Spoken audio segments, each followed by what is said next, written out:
Celebrity Mojo. What do you guys say? In the new movie, This Is Where I Leave You, a majorly dysfunctional family is forced to come together and come to terms with the real issues in their lives. And with a star-studded cast, including Tina Fey, Jason Bateman, and Jane Fonda, the laughs come just as often as the tears. Take a look. Your father had one final request, and we are going to honor it. He just wanted his kids under one roof. So for the next 7 days, you are all grounded.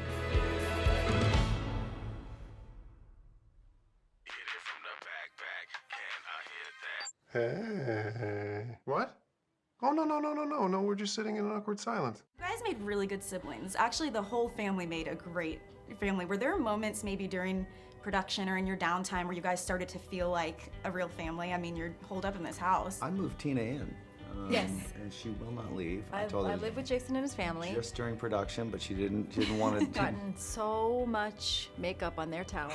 I can't even tell you. You know, I think we got along too well to actually be a real family. Yeah, that's true.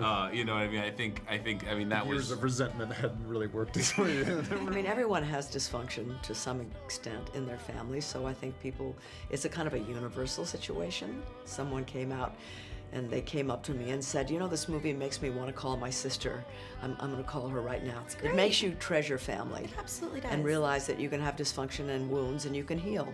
Get over it. Whoops, we come apart there. Mom, can you please close that robe, please? Cover it. Just breasts, Judd. Same ones you suckled at. No, Mother, those are not the same breasts you nursed us with. Those are different. Those are you got bionic breasts now. We have to bring up, because they have such a huge role, you were two leading ladies in the movie. Yes, you're. Were they heavy? We were all laughing about it. We're like, what happened to those after the film? Where'd they go? Because they're prosthetics, so no, they weren't heavy. If they were real, I probably would have had to have a breast reduction at some point, or my back would be crooked. I mean, I told her she got the part. Her very next statement was, let's get the best fake boobs in the business. And it took like 2 hours to get them put on, but she loved them. She was always kind of flashing them, and it made for a very weird visual for the rest of us because it looked completely real. So you had the impression you were looking at a topless Jane Fonda, but to Jane, she was showing off a costume. I can't do this anymore, because this is already like a new record for me, keeping my mouth shut. Seriously, put that are stressed out and you're grieving, so you tell them, how much or I hate you, right? I will pinch you. So, John, where is that beautiful wife of yours? She's gone. Quinn is gone. That's an example where, as a director, I went to Jason and I said, do not blow. And I went to Tina and I said, make him blow. They didn't know each other. And they didn't know that I'd given each other completely opposite objectives. And that's why Tina ended up pulling on his hair really hard. He ended up threatening violence. But I think the result is that it feels like siblings. You're all, in the movie, sitting Shiva, so 7 days locked up in a house together. If you guys spent 7 days locked up with someone not family, who would you want it to be? Well, it's Oprah. It's always Oprah. Oprah, she wins everything. It's Oprah. Or Gail in a pinch. Gail. Gail. I've done that with Gail. I've already done it with Gail. Yeah. Well, then I'll take Stedman too. I just want to be near Oprah, if it's possible. All right, being that the movie is This Is Where I Leave You, I'll set you up with some scenarios inspired from the movie, and I'd love you to finish with This Is Where I. Okay. You lose your acting jobs. This would never actually happen. Okay. It will happen. But you have a clean slate. You can start a new career. This is where you become a middle school gym teacher. Really? English teacher. Yeah, gym teacher in middle school sounds pretty smelly. English teacher. How about for you? Architect. Really? Wow. Okay, last one. You suddenly realize that you've been overheard. It's getting busy. Up. This is where you fake a heart attack. I left the baby monitor on upstairs. Oh, there we go. Turn it off. Turn it up. Turn it up. Stick a baby in there, Paul. Shove a baby up there. It's a circle of life, everybody. Let's go, Altmans. I'm just trying to get home.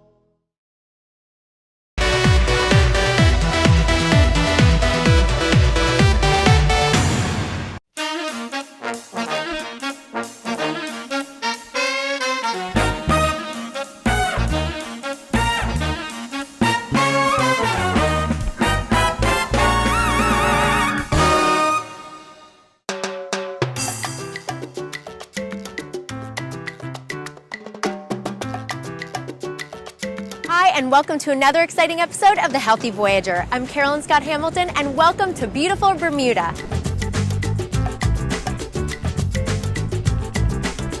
A beautiful island nation with British history that meets Caribbean flair, Bermuda is stunningly beautiful and boasts great shopping, dining, culture, and of course, fabulous beaches. No matter what kind of traveler you are, Bermuda has something for everyone. Did I mention the beautiful beaches? I dined at a number of authentic Bermudan establishments like the super fun Swizzle Inn, featuring the namesake drink, the Swizzle. And I had the pleasure of staying in an eco-friendly room with a beautiful view at the Fairmont. So I'm here on the grounds of the National Bermuda Museum. It is located here at the Navy Boatyard or Dockyard. There's lots of shopping and dining here, and this fantastic museum that looks like it's an old military base and fort. So I'm going to check out the grounds. Follow me.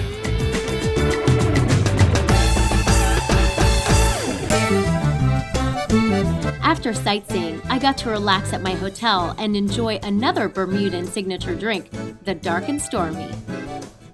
After our rum tasting, they've taken us to the Watson's Farm and Market. So this is where they grow a lot of fresh, local, organic produce, and they've got a fabulous market that I'm going to pop into in just a moment, and we're going to check out the grounds and see what they're growing here.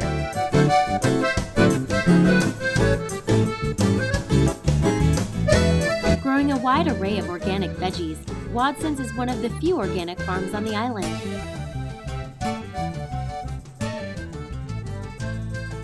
It was off to another locale, Gosling's Rum and Wine Store. So I'm here in front of Gosling's Wine Store where we're going to be doing some rum tasting. I'm super excited to see what's going on with Bermudan rum here at Gosling, so follow me.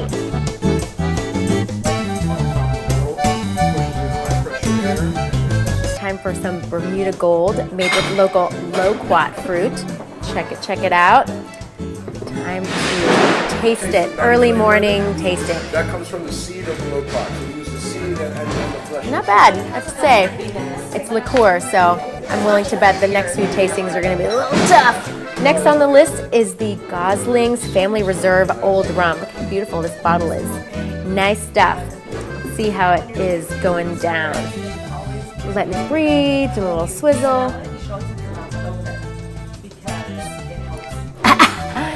It's awesome. Bye now. Time to check out the other side of the island, St. George.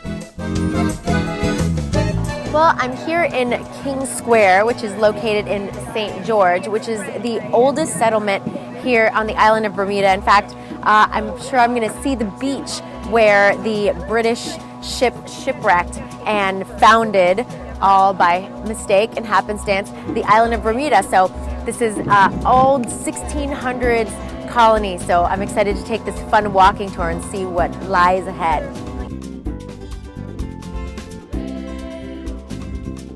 So behind me, I am actually in the graveyard of the St. Peter's Anglican Church. And what is of note about this church is that it is the longest running Anglican church in the Western Hemisphere. So it's been running, still in use since 1612, since St. George here in Bermuda was settled. So a lot of these graves are super, super old, and I'm gonna go inside and check out this church. As you can see behind me, there's the replica of one of the ships that settled Bermuda, and just saw a gentleman walk past me in period clothing. I'm about to watch the Ducking of the Wives reenactment, which is when the townsmen would dunk their wives into the chilly waters of this little bay here when they were gossips and nags. So let's check it out. I'm here in downtown Hamilton, and Hamilton is the capital of Bermuda and happens to be my namesake, so I'm going to check out Front Street, all the shopping and dining. Follow me.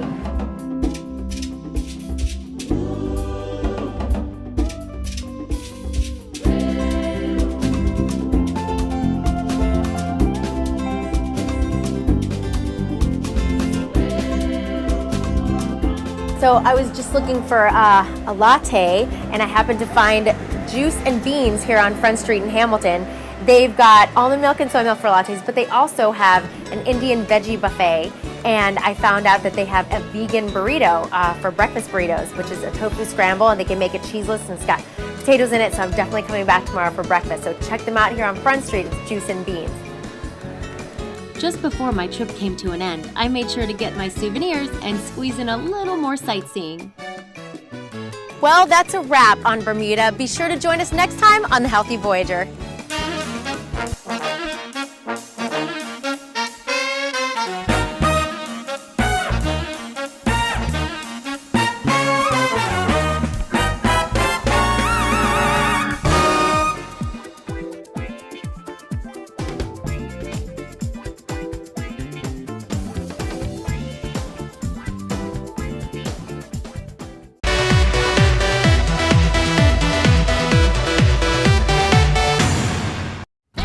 Planet X, we're exploring the gorgeous island of Bora Bora and its 2012 Liquid Festival. With its beautiful still waters and its perfect nature, it's the perfect place for an everlasting adventure.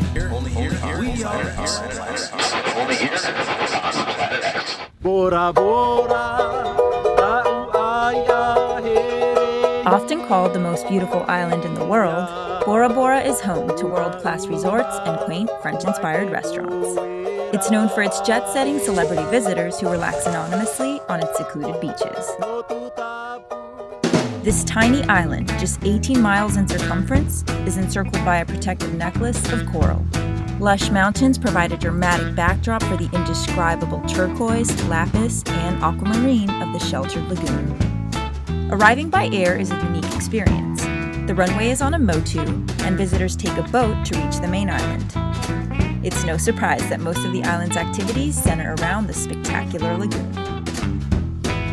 Once a year, this very lagoon becomes a stage for a fun and joyous celebration of water sports and Tahitian culture. Originally known as the Bora Bora Iron Mana, the event was established in 2000 by world-class aquatic athlete and competitor Stefan Lambert. It began as the only outrigger canoe paddling event in the world that covered more than 34 miles, but it's grown bigger and better ever since. Each year, the festival adds new races and changes up the courses. This ensures the novelty of the event and keeps the races fair yet competitive for both new and returning athletes. Sporting events include a grueling outrigger canoe race, surf ski competitions, stand-up paddling sprints, and long-distance swims. Some of the world's greatest athletes travel from near and far to put their skills to the test. Although competitive by nature, this isn't your typical sporting event. The overall ambiance is playful and celebratory. Family and friends gather on the beach to cheer on the participants and enjoy an afternoon of activities. There's DJs spinning on the beach, festive outdoor barbecues, traditional Tahitian dance shows, and a variety of tours and excursions open to everyone. Basically, the Bora Bora Liquid Festival is a great big party in the lagoon. The most important aspect of the entire festival is the sense of community that comes along with it. Old and young, locals and travelers, beginners and experts all come together in their passion for water sports.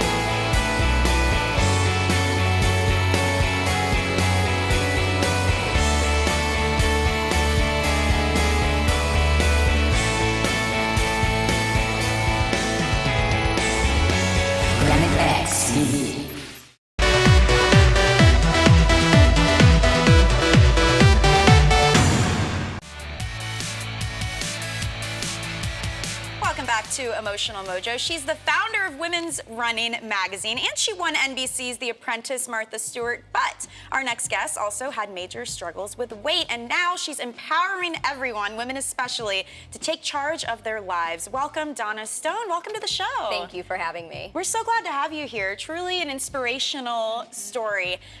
You gained over 40 pounds. You say you tried every diet in the book and gained it all back.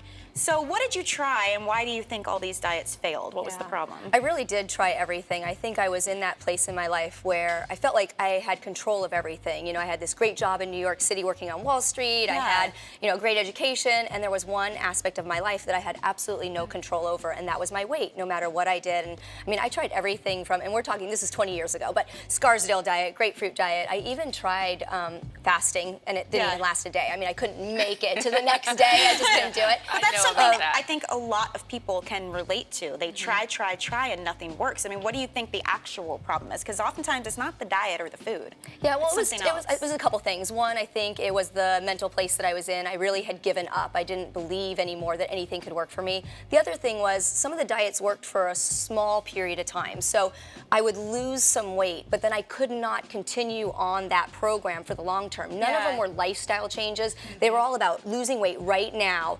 And then, you know, what? Yeah, exactly. And then I would gain it back and gain a few more pounds, and it just kept going. And I'm a relatively small person. I'm 5'4", and so 40 extra pounds on my body. I mean, I was miserable. And I remember being in bed in New York City in my apartment, and literally in tears, feeling like I'm never ever going to be happy again with who I am. But because of that, and through all that, you ended up finding your own formula for losing weight. So it inspired you to write the book Healthy You, which we have. Jada has here in her lap as well. So how does it work? What are the two phases of your program? Yeah, so there is an elimination phase where we take out foods that are sabotaging our diet. They might not be really bad foods, but they do keep us from losing weight. And then we have a whole week that's a clean week, a clean phase. And it's 100% clean diet, which is most of us do not do, but we should. And what does that mean? Yeah, I was going to say, just tell me what to do. I want to take notes here. Yeah. So again, so it's not that they're bad foods, but so sugar, we eliminate sugar, we eliminate wheat, dairy, artificial sweeteners, we eliminate highly processed food, red meat, and alcohol. So those are 7 items that we eliminate in week 1 from our diet. And again, it's not that I believe wheat is terrible or milk is terrible, but typically when we're eating meat, you know, wheat or milk or sugar, we're eating processed foods, very unhealthy, not natural at all. And so what we do by eliminating those and maybe bringing in some good substitutions, you know, almond milk or soy milk, rice milk, some healthy wheat alternatives like quinoa and things like that, brown rice pastas, then all of a sudden we're eating a whole new way and we start feeling really good. And you'll notice you have more energy, and I noticed my skin cleared up, and I just felt great, and the weight just started coming off. And that's what this is about. And it was a way to eat forever. You know, nothing's forbidden for the long term. I wanted but I want to people ask you to feel. that, Because you accidentally said sugar, I think we had to give up. That was an accident. No, it really does that. So how do you integrate sugar back in once you're kind of in your moderation kind of zone? So I always say you can do indulgences in moderation. So one of the reasons I think all these other diets did not work for me was foods were forbidden, and I felt like never again would I be able to have my favorite foods. And so with the Healthy You program, it's about seeing how you feel when you eliminate those foods and then slowly bringing back foods in moderation. And so I always say, you know, it's important to indulge. You know, every Sunday night we have pizza night with my kids. I have a 4-year-old and a 6-year-old. I'm not giving that up. And I like in the summertime going to the ice cream parlor with them and not feeling guilty about having an ice cream cone. But you can do that because if you're on the Healthy You program, you're eating so clean and healthy most of the time that those things won't sabotage your diet anymore. And that's an experience-based thing too. It's not just you eating pizza by yourself. It's with the family. You went to the ice cream parlor with the family. And it's fun. Yeah, it's an experience, just like you said. I wanted to ask you about family because you're a mom, and you know, in the news we've seen a lot of, like the Fit Mom, for instance. She put this picture on Facebook with her 3 children, this amazing body, asking, "What's your excuse?" And she got a lot of flack for pressuring moms to look a certain way. Kim Kardashian recently posted a selfie in a bathing suit, and she looks amazing, but she's a new mom as well. So what do you think the message is that moms have as to how fast they should lose weight and what's safe and what's not? I mean, how do we, I don't know, just take control of our bodies and our minds and not go crazy? And be comfortable with you. Right. I think there's a lot of pressure out there, and that is what's negative, you know, is the pressure to do it in a certain time, to do it so quickly. And I think everybody is different, and you have to find what works for you. But when you eat healthy and you eat wholesome foods, the weight does come off, and it's going to come off in a time that makes sense because you're doing something good for your body. And so the hard part is not being able to look at somebody else and saying, oh, well, you've lost X number of pounds in 2 weeks, why didn't I? It's about saying what's going to work for me, and as long as I'm slowly getting to a place where I'm healthy and I feel good and I'm getting to that healthy weight, that's what's important. And I love that you talk about the feeling good, because that's such a huge aspect of it is mind over matter too, you know? It really is. A lot of it is mental and just, again, like not giving up, because I've been there. You know, I felt it like I was at a place where I was never going to get to that healthy weight or feel good or have that energy again. And I just had to start thinking about, no, I can do this. Just all these fast programs of, you know, fad diets, they don't work for me. So let's find a way that is healthy and a great way to do it. But the thing was, the weight came off really fast. And we've done focus groups with Healthy You, and women are losing anywhere from 6 to 10 pounds in the first week. So that's fast. I mean, that's amazing. rapid. But what it is we're taking all these unhealthy foods out, and we're putting all these great foods into our body, and our body's going, whoa, what's going on, you know? Well, Donna Stone, thank you so much. Her book is called Healthy You. Make sure you guys check that out. We have some questions from viewers I wanted to get your opinion on. And the first one says, hi, Mojo team. I'm currently on a weight loss journey. I've dropped almost 100 pounds in the past year. But the time with my friends is getting weird. It started with little comments when we'd go out to eat because I'd get a salad instead of a big meal. Then anytime I want to talk about my workouts or my new goals, they say, oh, here we go again. When I buy new clothes, they make fun of me for trying to show off and flaunt my body. I can't help I'm proud of my hard work. I only talk about it because it's a big part of my life, and I'd like to share it with my friends. What am I supposed to do? That comes from Piper in Florida. What do you think? So this is sad, right? This person is doing something great for themselves. They're probably so much healthier because if she lost 100 pounds, she probably was in a place where she was not healthy at all. But you have to be happy with where you're at, and you need support. And if your friends aren't going to give you support, then maybe those aren't the right friends. And I hate saying that, but your friends should be happy for you that you've done something. And she just has to make sure, though, that she's not flaunting it too much, and that maybe she's talking to her friends about, hey, you know, do this with me, and you'll feel great too. And Jason, you've lost a lot of, we've talked about your weight loss story because you were 330 pounds previously. Did you have any kind of problems with your friends or family or anyone? Yeah, sure. I mean, there's always people that they say, well, you know, you better be careful. You don't want to gain it back. And, you know, they're always kind of holding giving you that back. negative Yeah, they're kind of trying to protect you by putting you in a place that they're okay with. But that's not the place you need to be. And so, like you said, to your point, if they're not the people that are going to support you, then you may just need to kick them to the curb and not share that type of thing with them. No, and find people that will support you. Here's another one. This comes from Anonymous Husband. It says, how do I tell my wife she can stop with her dieting? She looked beautiful the way she was, but now I barely recognize her. I miss my wife with a little extra cushion, but I don't want a fight. Anonymous Husband. This is kind of the other end of the spectrum. Yeah, well, this is great because typically it's the other way around, right? Where the husband or somebody is pushing somebody to lose more weight. And so it's actually refreshing to see that. But at the same time, I always say a woman has to be happy with where she is. And if she's happy, everybody around her is going to be happy. So as long as she's not losing too much weight, you know, he should be supportive as long as she's feeling really good about how she's looking and what she's doing for her health. Do you think it'd be helpful if he sits down and talks to her and say, hey, honey, you're doing a great job. What is your goal? Do you want to get to a certain weight? Do you want to feel healthier in a certain way? Just absolutely. The communication there is so important, and she needs to know also. Maybe she thinks he wants her to continue to lose weight because that's typically what's out there. So absolutely, they should be communicating and finding out. We hate to say it, Anonymous Husband, you have to actually talk to your wife about it. Thank you so much, Donna. We appreciate it. Thank you guys, you. don't forget Thank her you. book is called Healthy You, so check that out.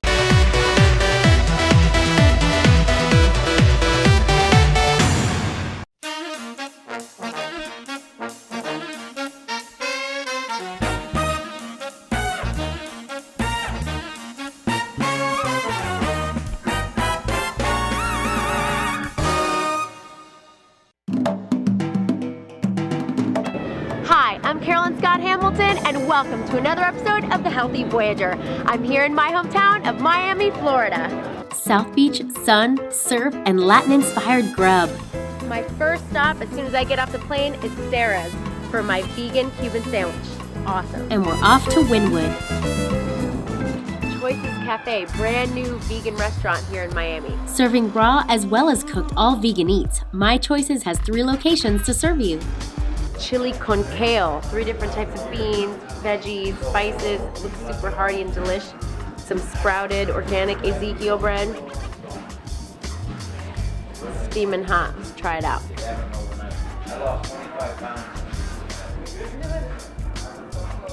That's awesome. The Insane Wrap, walnut taco meat, beans, onions, peppers, and vegan cheese. Wow. Delicious. Hearty and healthy. Time for some incredible raw food in Coral Gables. Raw vegan Nutella. So we've got the raw veggie pizza with their homemade sun-dried tomato and flax crust. It's delicious. Nice crunchy texture in the crust. The cheese is so convincing. I love all the vegetables in it. Again, it's light. It's the healthiest pizza you'll ever eat. chocolate mousse pie made from Brazil nuts. It's so delicious that it feels sinful, but it's not. It's actually good for you. I'm gonna eat this whole thing. In the mood for drinks? It's time for Lost and Found. Time for some vegan beer and some gastropub eats here at the Lost and Found Saloon. Vegan tacos. I've got avocado tacos, I've got a tofu taco, and then I've got portobello mushroom taco. Anti-bar food at an awesome bar. We're South Beach bound to dine at Books and Books Cafe. Healthy vegan with a Latin flair. And boom. Vegan carrot cake with guava sauce. It's like Miami version of carrot cake.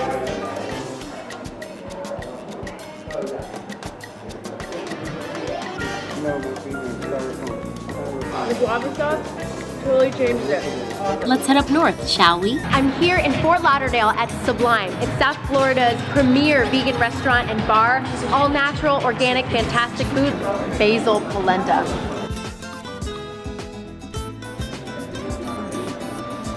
Yum. One of their signature appetizers is the frito misto, which is lightly fried cauliflower. Let's dig in. God, it smells delicious. Wow. It's like a Asian-inspired dish. A little sweet chili pepper in there. Really light glazed. The sesame seeds are fantastic. It's not overbearing, like fried. It's light, crunchy on the outside, soft on the inside. Can't even tell it's cauliflower. It's awesome. Like mobile treats, Miami's got it. I'm here at a food truck meetup, and I'm heading over to the Mac and Food Truck. It's Miami's only vegan food truck. So excited to check out their pulled pork and their mac and cheese. Mac and Food Truck, mac and cheese. Two kinds of mac and cheese. Talk about comfort food, man. Let's head down to Brickell for some Cali-style Mexican food. El Vato Tequila and Taco Bar. You get tons of great vegan options.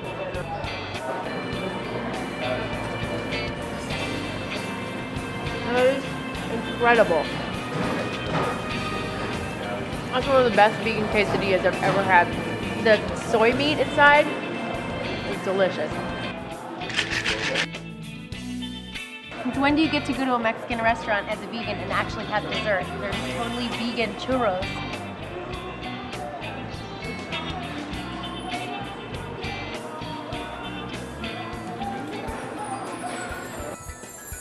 With locations nationwide, Evos is setting out to be the healthier choice in burgers and fast food.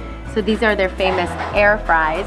They are not fried. Nothing here is deep fried. So let's check these out. They're still crispy and nice, and they taste like they're fried without any of the nasty oils. When you come to Evos, they've got 3 vegetarian options. 1 is vegan. So make sure if you're vegan to ask for the Delight Patty. We have put the Delight Patty into the Thai wrap, which has rice, noodles, a Thai sauce that's vegan, and a spinach tortilla.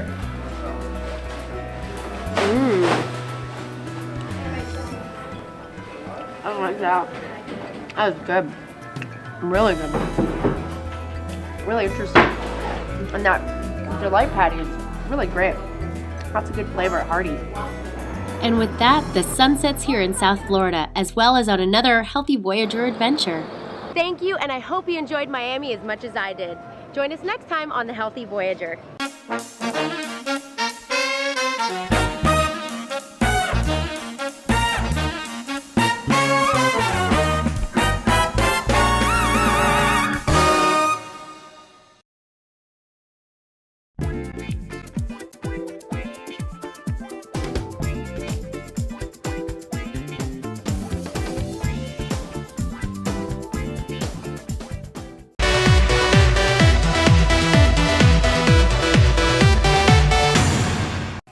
All right, when we come back, we're gonna squeeze gently some kiwis. From New Zealand, it's snowboarding. Stick around for that. Planet X TV. Treat us sober. All the good things come to you.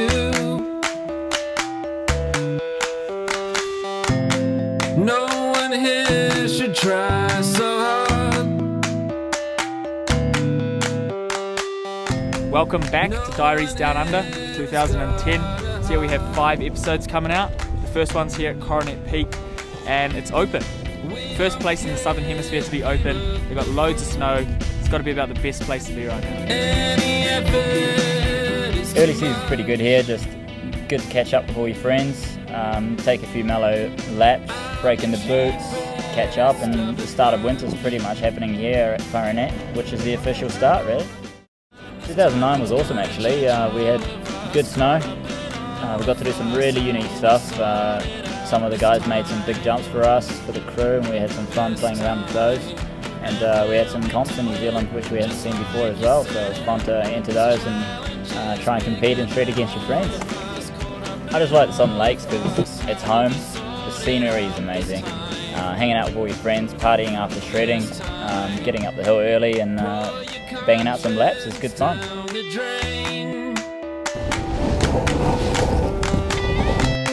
Watch to see by the rain. There are a couple of options. Usually after a day at Coronet Peak you can either drive home, which yeah, I mean you have to do sometimes if the weather's bad, but usually I'll just paraglide. Charge them double for your sins.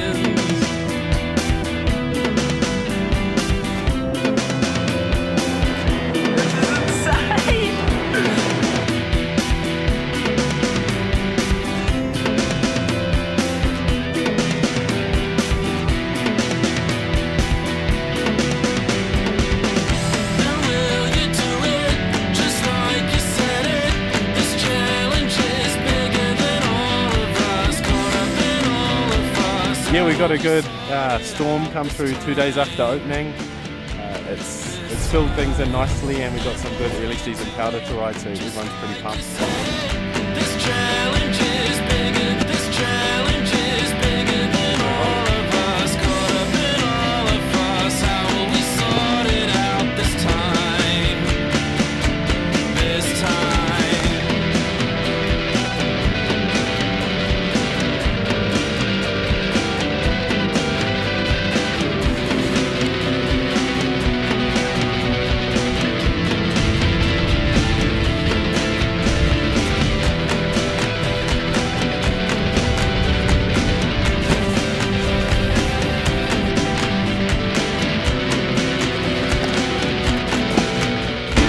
There you have it, Coronet Peak already open, loads of snow around and heaps of fun. When we come back, more from X Dance here in Salt Lake City. Stay with us.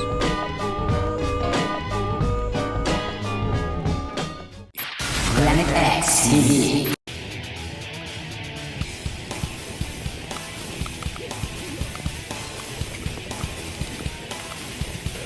Morning, Brown.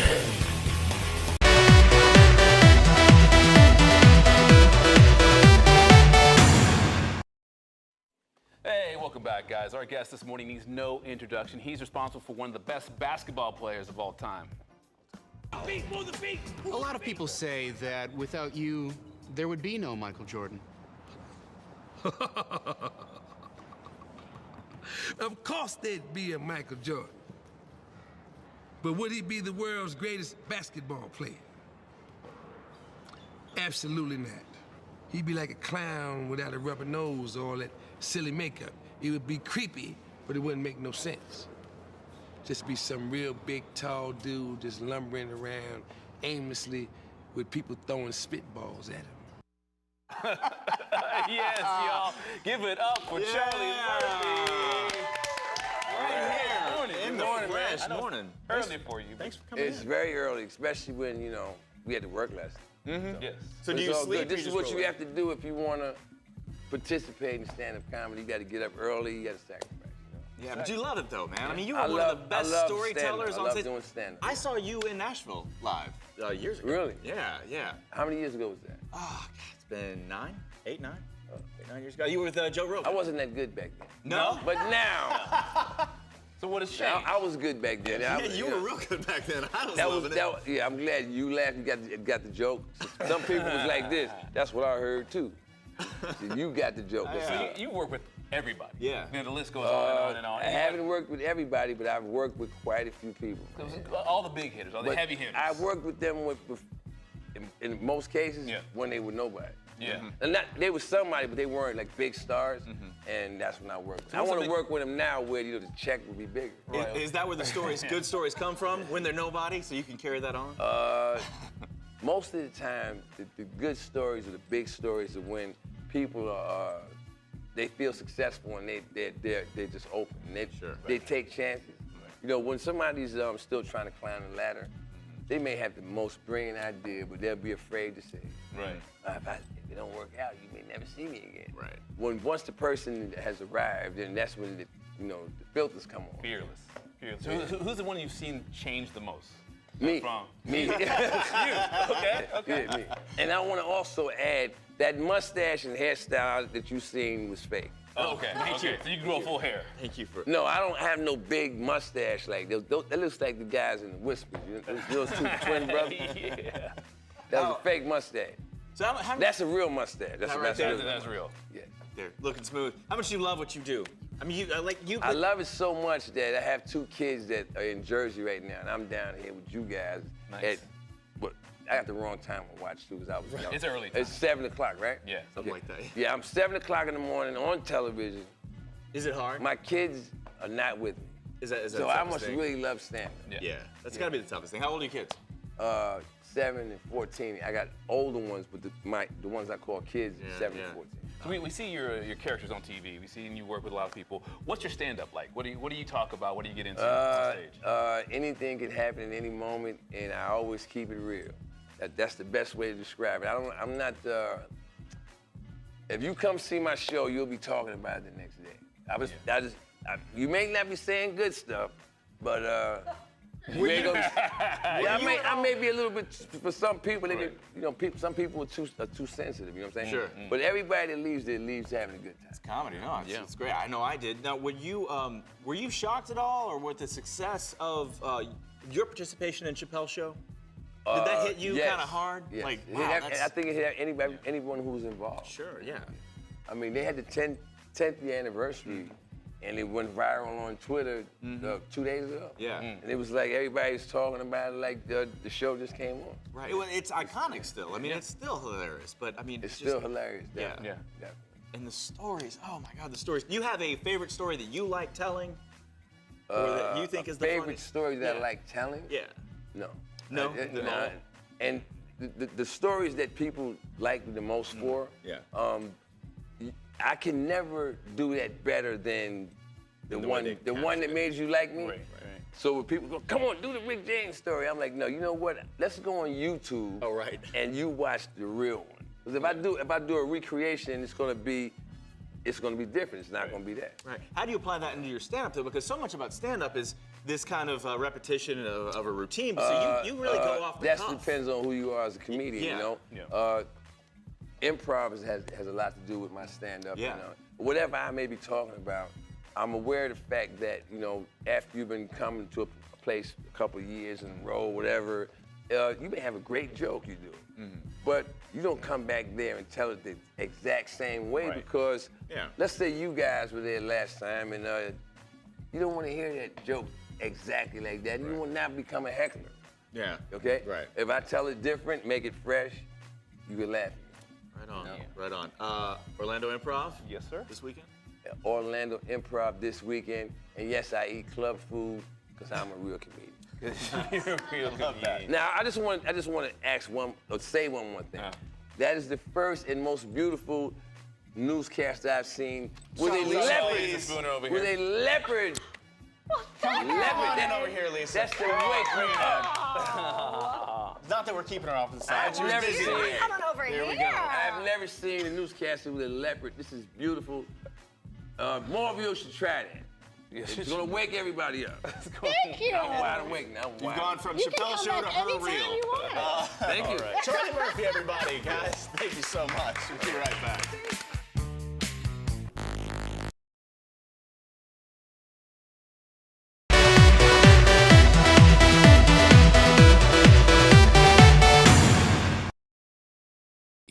Planet X TV. Welcome back to the 74th Annual All-American Soapbox Derby. As you can see, we're inside here where all the cars are safe from the impending rain. We're all waiting in here, parents and kids equally nervous, ready for the race to begin. Let's go take a look at what's going on outside.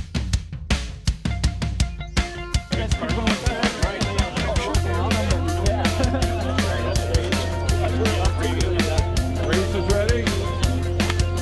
Racers set. Go, go. At this year's Soapbox Derby, the new sports of downhill skateboarding and luge were added to the competition to bring a new mix to the classic action in Akron. Let's take a look. Racers ready? Racers set. Go.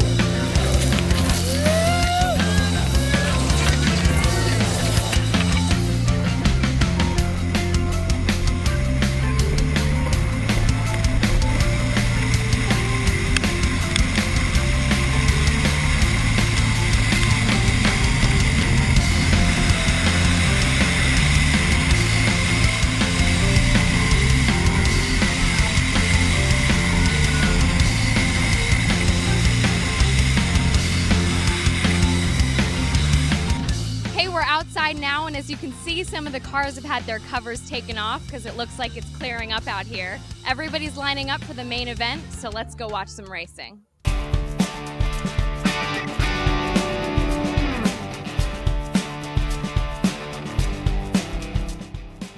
In years past, the designs of the cars were built by kids in their own garages and with their own style on speed and performance. As you can see in the current race, the designs are modern and aerodynamic, allowing for maximum action and acceleration. This year's event took place during a rainy week. However, the wet streets did not dampen the spirit of our racers who came from all corners of America to compete here at Derby Downs. There is no one who can give you all that you will need. There is no one who can take all this pain away from me. Turn to the Father and I turn to the fire, wind and rain. I dig through my oldest boxes of collectible mirrors and my trains. Mirrors and my trains. Mirrors and my trains. Mirrors and my trains.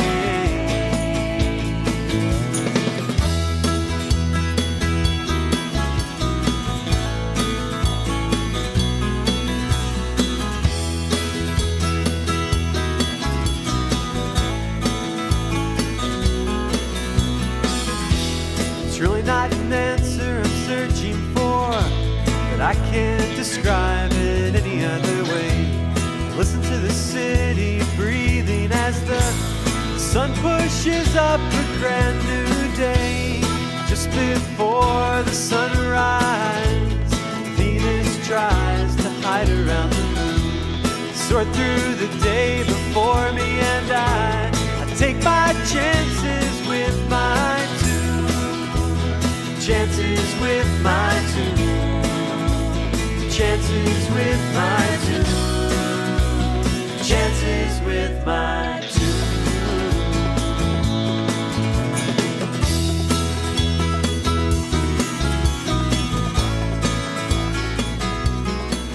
Is it hot in there? Yeah. I'm up here on Derby Hill to remind you all that behind every great story is an even better backstory. We're up here with the France family whose daughter just won her heat. Can you tell us about your daughter's race today? Megan France is from New Philadelphia, Ohio, and she just won her first heat in the Rally Masters Division. So that's where we stand right now. That's really awesome. And how old is she? She's 16. And this is her first race? Actually, she was here in 2007 in the Superstock division, so this is our second time here, but her first race today, yes. And can you tell me a little bit about how she got involved with racing? She had a brother, his name was Zachary, and he was invited at our local derby. He had cerebral palsy, and he was invited to participate in the Super Kids race that they were starting up, and that is how Megan got started as well. So at one time we've had two kids racing, one in the Super Kids division and Megan racing in the regular division. That's so great. We had a great time at the Super Kids Classic yesterday too. Well, thank you so much for talking with us, Mrs. France. Thank you. Stick around for more from Planet X. Planet X TV.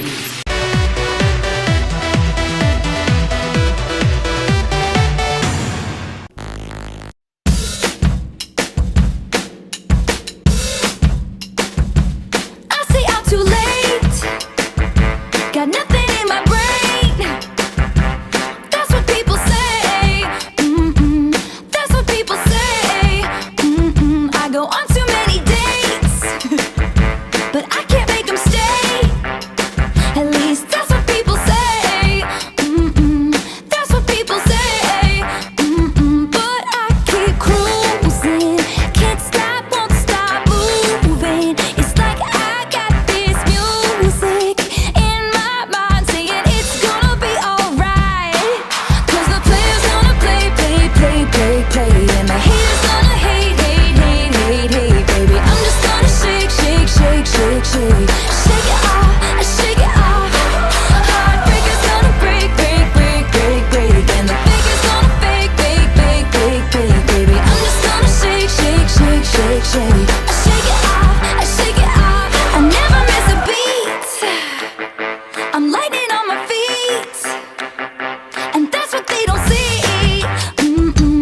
That's what they don't see. I'm dancing on my own, I'll make the moves up as I go, and that's what they don't know. That's what they don't know. But I keep cruising, can't stop, won't stop grooving. It's like I got this music in my mind saying it's gonna be alright. 'Cause the player's gonna play, play, play, play, play, and the haters gonna hate, hate, hate, hate, hate, baby. I'm just gonna shake, shake, shake, shake, shake, shake it off, shake it off. Heartbreaker's gonna break, break, break, break, break, and the faker's gonna fake, fake, fake, fake, fake, baby. I'm just gonna shake, shake, shake, shake, shake, shake it off, shake it off, shake it off, shake it off. I shake it off, shake it off. I shake it off, shake it off. I shake it off, shake it off. Hey, hey, hey! Just think, while you've been getting down and out about the liars and the dirty, dirty cheats of the world, you could have been getting down to this sick beat. My ex-man brought his new girlfriend. She's like, oh my god, but I'm just gonna shake into the fella over there with the hella good hair. Won't you come on over, baby? We can shake, shake, shake. Yeah. 'Cause the player's gonna play, play, play, play, play, and the haters gonna hate, hate, hate, hate, hate. I'm just gonna shake, shake, shake, shake, shake,